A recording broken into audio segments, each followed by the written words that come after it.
Chardonnay, mussels, saffron. Start off by melting 6 tablespoons of butter, then add a quarter cup of minced shallot and 2 teaspoons of minced thyme.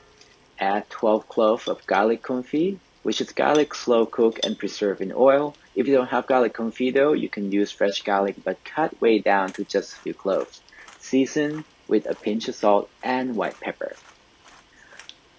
Cook gently for 1 to 2 minutes or until fragrant.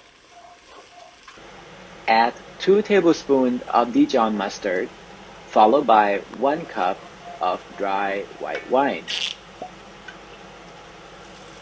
Let simmer for a minute or two, then add a generous pinch of saffron goodness. Cover the pot and remove from heat. Let the broth steep for at least 5 minutes.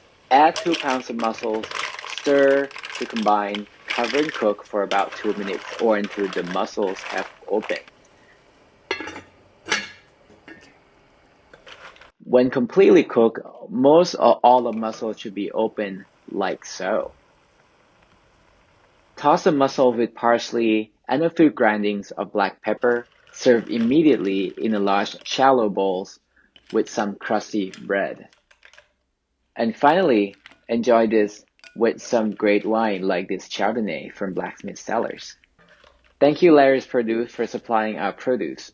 Buttery, oceany, saffrony goodness pair well with Chardonnay, nice butter, pear, and apple.